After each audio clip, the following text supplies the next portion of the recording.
ஆண்டவருடைய நாமம் மகிமைப்படட்டும். உங்கள் யாவருக்கும் ஆண்டவராகிய இயேசு கிறிஸ்துவின் நாமத்தினாலே என் அன்பின் வாழ்த்துக்களை சொல்லிக்கொள்ள ஆசைப்படுகிறேன். எனக்கு அருமையானவர்களே, இந்த நாளில் கூட விசேஷமாக நல்லதொரு பாடத்தை கற்றுக்கொள்ள பிதாவாகிய தேவன் நமக்கு உதவி செய்வாராக. இந்த நாளில் விசேஷமாக என்னுடைய பேச வித்தியாசமா இருக்கும்.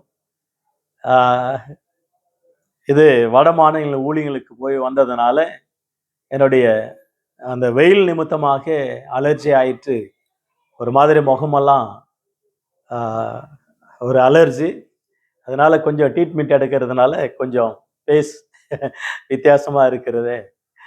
ஆண்டவருக்கு மகிமுண்டாகட்டும். இதனால கூட விசேஷ விதமாக நல்லது ஒரு பாடத்தை கற்றுக்கொள்ள பிதாவாகிய தேவன் நமக்கு உதவி செய்வாராக. கணவன் மனைவி அவர்கள் இருவரா அல்லது ஒருவரா? அற்புதமான ஒரு பாடம். குடும்பம் மிக முக்கியமானது. குடும்பத்தை கட்டுகிறவர் ஆண்டவர், குடும்பத்தை ஆசீர்வதிக்கிறார் ஆண்டவர். கணவன் மனைவியுமாக இருவரும் இணைந்திருப்பது ஆண்டவருடைய விருப்பம், ஆண்டவருடைய திட்டம், ஆண்டவருடைய சித்தம்.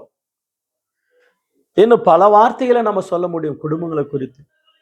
உலகத்துல கோடான கோடி புத்தகங்கள், கோடான கோடி செய்திகள், கோடான கோடி மனிதர்கள் குடும்பங்களுக்காக சொல்லுகிற செய்திகளை பார்க்கிறோம். அனுதினமும் ஒரு கணவன் மனைவியும் இருவரும் ஒரு குடும்பத்தின் தூண்களாக, குடும்பத்தை நடத்துகிற இயக்குனர்களாக, நடத்துனர்களாக இருக்கிறார்கள் என்பது குறித்து மறந்துவிடக்கூடாது. ஒரு வீட்டுக்கு தூண் எப்படி இருக்கோ அவ்வண்ணமாகவே குடும்பத்துல அவர்கள் தூண்களாக விளங்குகிறதை நாம் பார்க்கிறோம். உறுதியாக நிற்பதற்கு கணவன் மனைவி அவர்கள் ஒருவரா அல்லது இருவரா என்ற வார்த்தையில அற்புதமான ஒரு பாடம் இது. மத்தேயு எழுதின சுவிசேஷம் 19ஆம் அதிகாரம், மார்க் எழுதின சுவிசேஷம் 10ஆம் அதிகாரம், ஆதியாகம புஸ்தகம் 2ஆம் அதிகாரம், இந்த அதிகாரங்களில ஆண்டவராகிய இயேசு கிறிஸ்து அற்புதமான விளக்கத்தை எடுத்துரைக்கிறதை நாம் பார்க்கிறோம். கணவன் மனைவியும் எப்படி இருக்கிறார்கள் என்பது குறித்து, எப்படி இருக்க வேண்டும் என்பது குறித்து, எப்படி வாழ வேண்டும் என்பது குறித்து, எப்படி ஒரு ரோல் மாடலாக, முன்மாதிரியாக, ஒரு எடுத்துக்காட்டு குடும்பமாக வாழ்ந்து காட்ட வேண்டும் என்று பைபிள் அழகாக நமக்கு எடுத்துரைக்கிறத பார்க்கிறோம். மத்தேயு எழுதின சுவிசேஷம் 19ஆம் அதிகாரம் 3 முதல் 6 வாக்கியங்கள். Matthew chapter 19 verse 3 to 6. Please என்னோடு கூட தயவு செய்து பைபிளை திருப்பிக் கொள்ளுங்கள். அப்பொழுது பரிசேயர் அவரை சோதிக்க வேண்டும் என்று அவர் இடத்தில் வந்து, புருஷனானவன் தான் மனைவி எந்த முகாந்தாரத்தினால் ஆகிலும் தள்ளிவிடுவது நியாயமா என்று கேட்டார்கள். அவர்களுக்கு அவர் பிரேத்தனமாக, ஆதியில மனுஷரை உண்டாக்கினவர் அவர்களை ஆணும் பெண்ணுமாக உண்டாக்கினார் என்பதையும், இது நிமித்தம் புருஷனானவன் தான் தகப்பனையும் தாயும் விட்டு தான் மனைவியோடு இசைந்திருப்பான், அவர்கள் இருவரும் ஒரே மாம்சமா இருப்பார்கள் என்று அவர் சொன்னதையும் நீங்கள் வாசிக்கவில்லையா? இப்படி இருக்கிறபடினால் அவர்கள் இருவராயிராமல் ஒரே மாம்சமா இருக்கிறார்கள். ஆகையால் தேவன் நினைத்ததை மனுஷன் பிரிக்காது இருக்க கடவான் என்றார். அற்புதமான ஒரு வார்த்தையை 5ஆம் வசனத்துல இயேசு கிறிஸ்தானவர் சொல்லி இருக்கிறத பார்க்கிறோம். அவர்கள் ஒரே மாம்சமா இருப்பார்கள். கணவன் மனைவியும் இருவர் அல்ல, ஒருவரா இருக்கிறார்கள். ஒரே சரீரம், ஒரே மனசு, ஒரே யோசனைகள், ஒரே எண்ணங்கள், ஒரே தீர்மானங்கள், ஒரே திட்டம், ஒரே வீடு, ஒரே குடும்பம். எல்லாம் ஒண்ணுதான், ஒன்றாக. கணவன் வேற மாதிரி யோசித்தா வீடு வேற மாதிரி பிரியும். மனைவி கணவன் இருவரும் ஒரே செயலாக, அவர்கள் யோசனைகள் வித்தியாசமா இருந்தாலும் 2 பேரும் கலந்து ஆலோசித்து ஒருவருடைய ஆலோசனை மேல சார்ந்து வாழ்வதுதான் வாழ்க்கை. இல்ல நீ சொல்வது நான் கேட்க இயலாது, நீங்க சொல்லுவது நான் கேட்க இயலாது என்று இருவருமாக இரு வகையில இரு மனசோடு பேசினால் அவர்கள் அலையில அடைப்பட்டு அலைகிற அலைக்கு ஒப்பா இருக்கிறார்கள். இருமனம் உள்ளவன் என்று சொல்லப்படுகிறது. அவ்வண்ணமாகவே மாறிவிடுவார்கள். எனவே இயேசுவானவர் சொன்னார், அவர்கள் ஒரே மாம்சமா இருக்கிறார்கள், அவர்கள் ஒரே யோசனை இருக்கிறார்கள், அவர் ஒரே சிந்தையா இருக்கிறார்கள், அவர்கள் ஒரே தேவனை ஆராதிக்கிறவர்கள், ஒரே யோசனை ஆலோசனைகள், அற்புதமாக ஒரே மாம்சமா இருக்கிறார்கள். மார்க் எழுதின சுவிசேஷம் நம்ம எப்பொழுதுமே திருமணத்துல வாசிக்கிற வேத வாக்கியம் இல்லைங்களா? அற்புதமாக மார்க் 10ஆம் அதிகாரம் 6 முதல் 9 வாக்கியங்களில அந்த திருமணத்துல அந்த புத்தகத்துல இந்த வார்த்தை தான் இருக்கும். இதை வாசித்து பிற்பாடு மணமக்களுமாருக்கு அந்த இணைப்பை நடத்துகிற ஊழியர்களாகிய நமக்கு நன்றாவே தெரியும். ஆகவே மார்க் 10ஆம் அதிகாரம் 6 முதல் 9 வாக்கியங்களில் அவர்கள் ஒருவர் அல்ல, இருவர் அல்ல, ஒருவரே இருக்கிறார்கள், அவர்கள் ஒரே மாம்சமா இருக்கிறார்கள் என்பது குறித்து அற்புதமாக தேவன் எழுதி வைத்திருக்கிற பார்க்கிறோம். ஆதியாகமம் புஸ்தகம், ஆதியாகமம் 2ஆம் அதிகாரம், ஆதியாகமம் 2ஆம் அதிகாரம் 21 முதல் கடைசி வசனம் வரை வாசிக்கிறோம் பாருங்க. தயவுசெய்து என்னோடு கூட பைபிளை திருப்பிக் கொள்ளுங்கள்.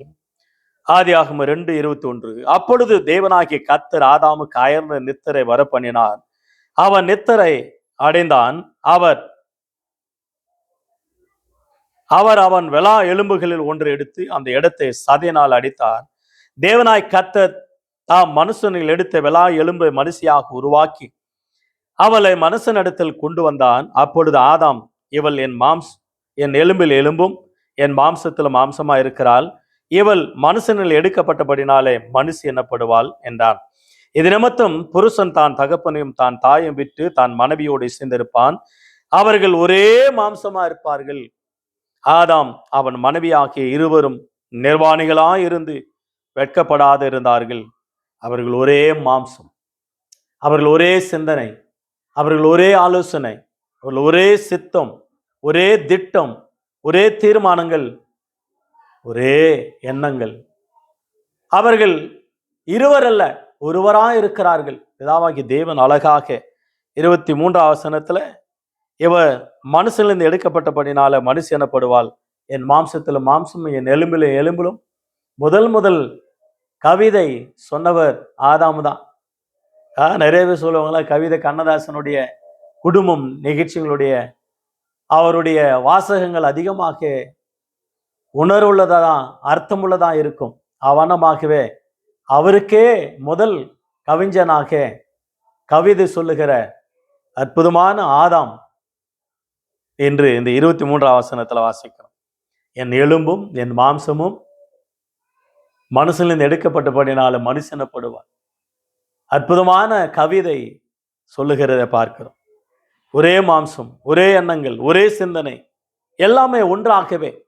ஆகவே இன்றைக்கு அநேக குடும்பங்கள் பிரிவதற்கு காரணம் என்னவென்றால், இருவரும் இரு ஆலோசனைகள், இருவரும் இருவழி. என் வழி தனி வழின்னு சொல்லுவாங்க இல்லையா, அவனமாகவே அந்த வார்த்தையின்படி நான் சொல்வதுதான், நான் வாழ்வதுதான், நான் போடுறதுதான் திட்டம், நான் சொல்றதுதான் ஆலோசனை. அப்படி கணவன் மனைவி இருவருமாக ஒன்றாக யோசிக்காமல், ஒன்றாக பேசாமல், ஒன்றாக செயல்பட்டால் அந்த குடும்பம் இரண்டதாக பிரிந்து போன குடும்பமாக காணப்படும். 1 கொரிந்தியர் 7ஆம் அதிகாரம் 5ஆம் வசனத்துல வாசிங்க. 1 கொரிந்தியர் 7:5, உபவாசத்திற்கும் ஜபத்திற்கும் தடையிராதபடிக்கு இருவரும் சில காலம் பிரிந்திருக்க வேண்டும் என்று சம்மதித்தால் அன்றி ஒருவருக்கு ஒருவர் பிரியாதிருங்கள். உங்களுக்கு விரதத்துவம்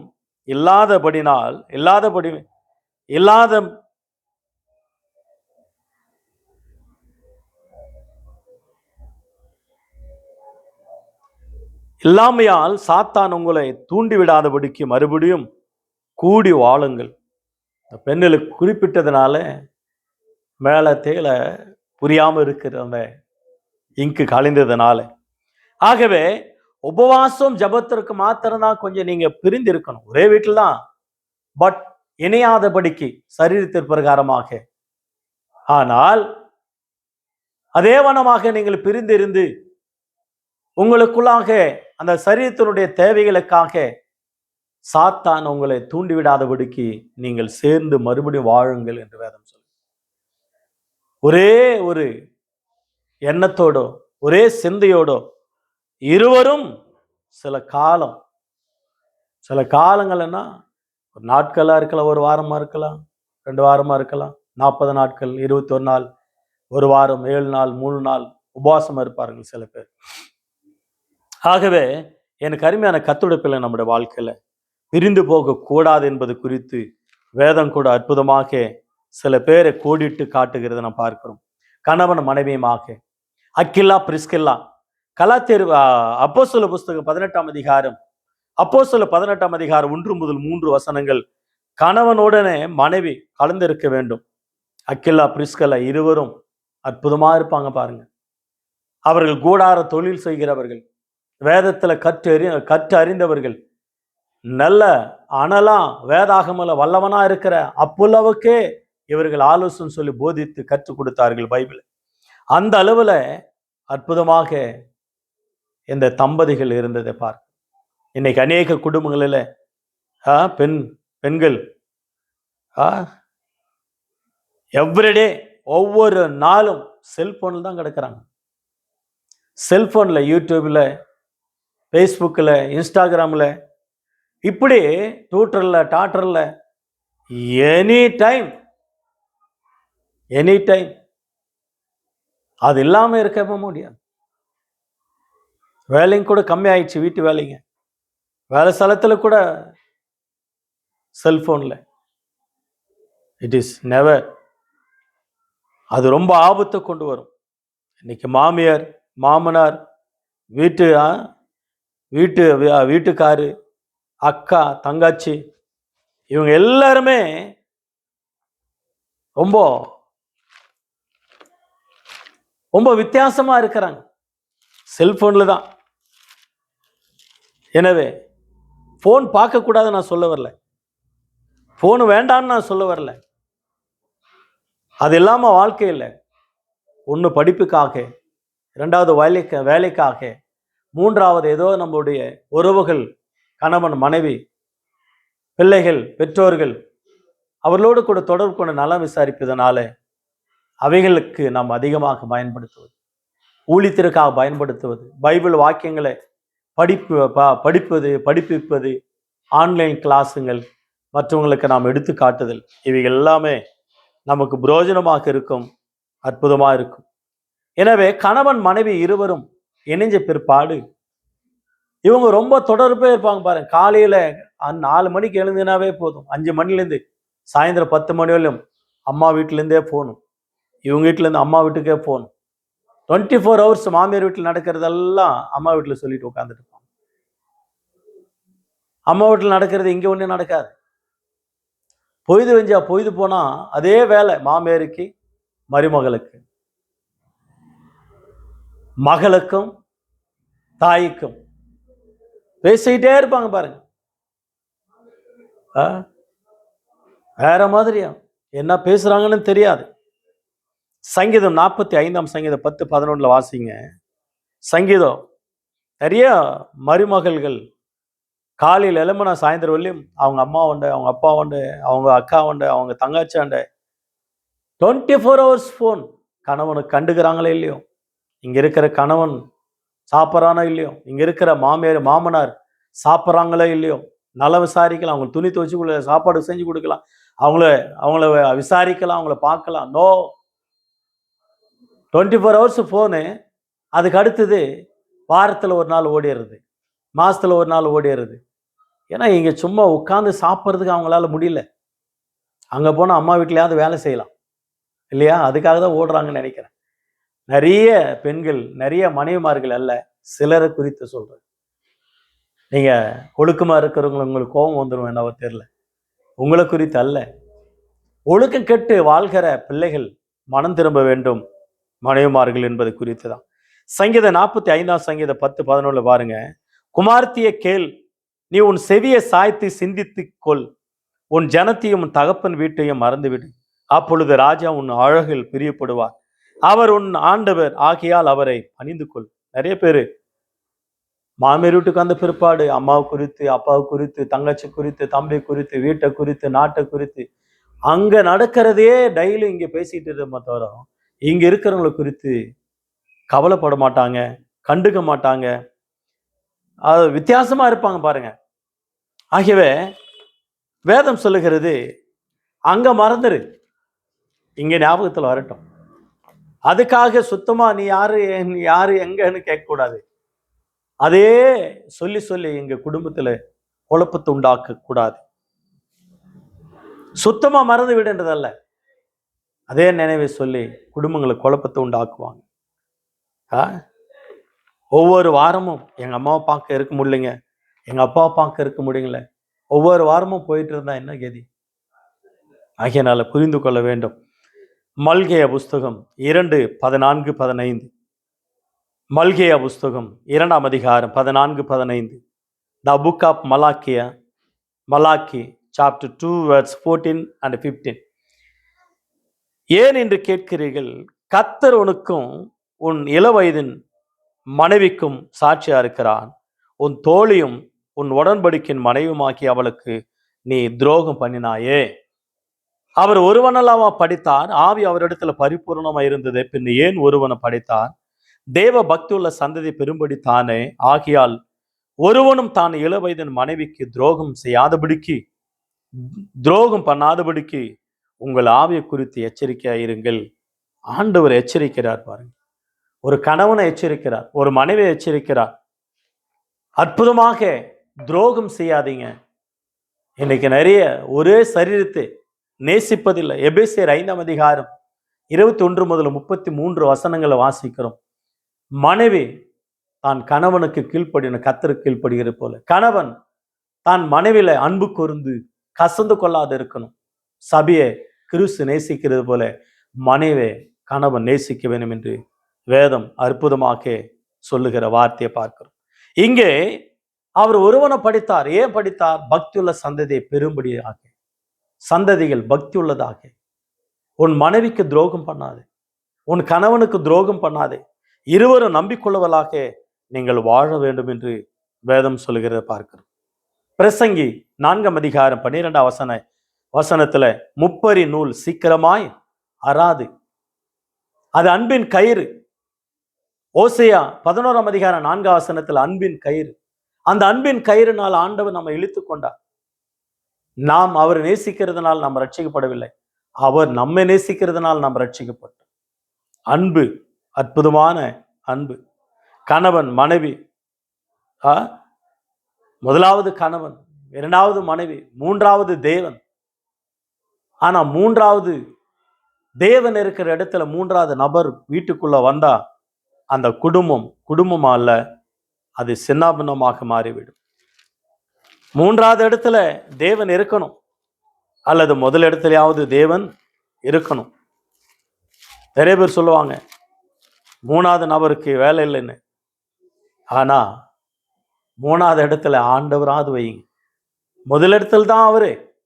முதலாவது தேவனுடைய ராஜ்யத்தை நீதியும் தேடுங்கள், அப்பொழுது இவைகள் எல்லாம் உங்களுக்கு கூட கொடுக்கப்படும். மத்தேயு 6ஆம் அதிகாரத்துல வாசிக்கிறோம். பட் இன்னைக்கு நிறைய பேர் அங்க இல்லை, முதலிடத்தில் இல்லை, கடைசி இடத்துலையும் இல்லை. நம்முடைய ஆண்டவர் முதலிடத்துல வைங்க. 1 கொரிந்தியர் புஸ்தகம் 13ஆம் அதிகாரம் 1 கொரிந்தியர் 13ஆம் அதிகாரம் 4 முதல் 13 வசனங்களை வாசிக்கிறோம். அன்பு என்ன செய்யும் என்பது குறித்து, அன்பு எப்படிப்பட்டது என்பது குறித்து, அன்பினுடைய நற்குணங்கள், நற்பண்புகள், நற்கிரிகள், அதை அற்புதமாக சொல்லுகிற வார்த்தை பார்க்கிறோம்.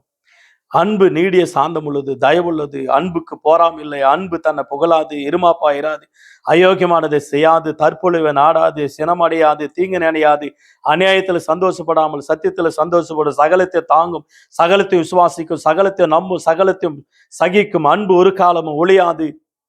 என்ன ஒரு வார்த்தை!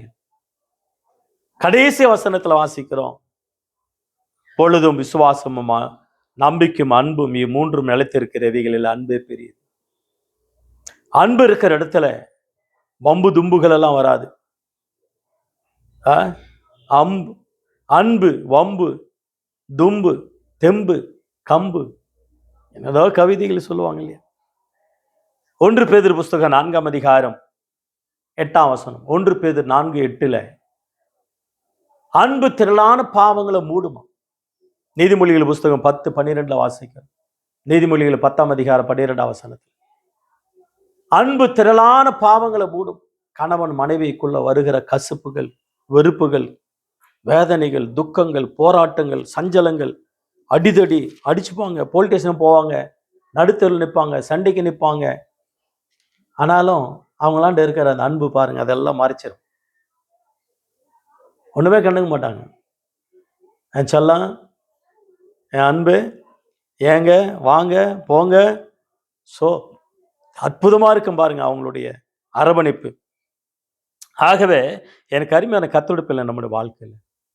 யோபினுடைய வாழ்க்கையில கூட பாருங்க, தான் மனைவியை பார்த்து அவர் பைத்தியக்காரின்னு கூட சொல்லலை. அவங்கள போல நீங்க ஏன் பேசுறீங்க, அப்படி கூட பேசாத என்று தான் மனைவியை கூட குறை சொல்லாத வாழ்ந்த ஒரு பக்தன். யோபு 5ஆம் அதிகாரம் 11ஆம் வசனம் பாருங்களேன். யோபு 5:11 அவர் பூமியின் மேல் மழை வரிசிக்க பண்ணி வெளிநிலங்களின் மேல் தண்ணீர்களை வரிசிக்கிறார்.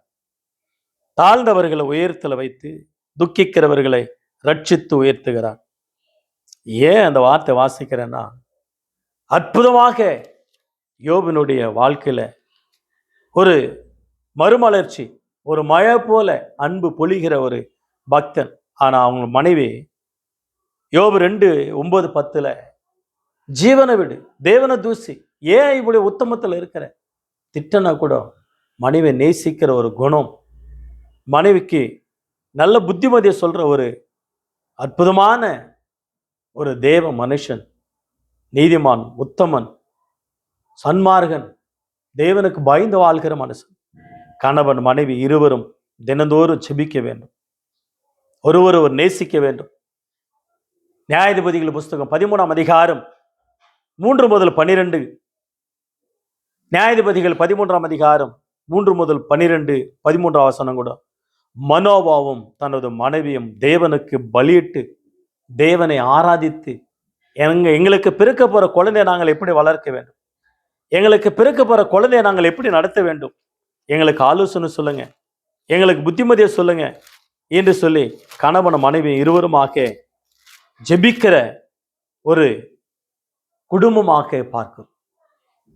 அன்பு, பொறுமை, ஜெபம், தயவு, இரக்கம், கீழ்ப்படிதல், விட்டு கொடுத்தல் குடும்பத்துக்கு அவசியம்.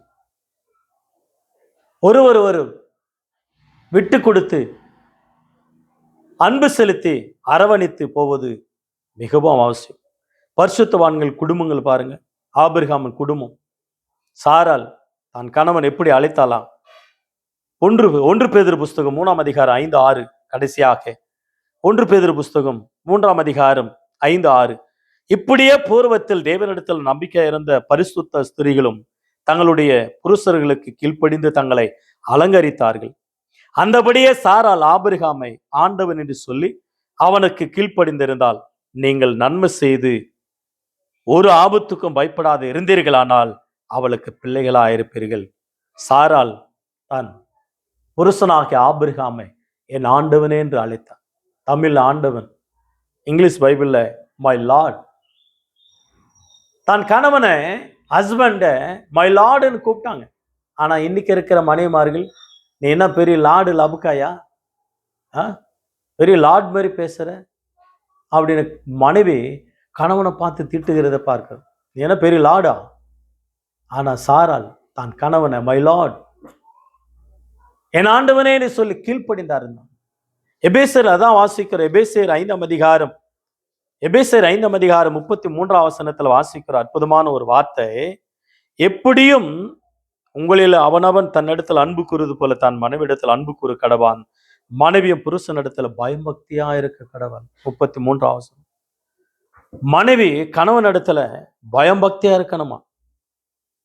இன்னைக்கு கணவன் மனைவி இடத்துல பயபக்தியா, மனைவி கணவன் இடத்துல பயபக்தியா, இல்ல கணவன் மனைவி இருவரும் சேர்ந்து தேவனிடத்துல பயபக்தியா இருக்கிறார்கள் என்பதை குறித்து மறந்துவிடக்கூடாது, சிந்திக்க வேண்டும்.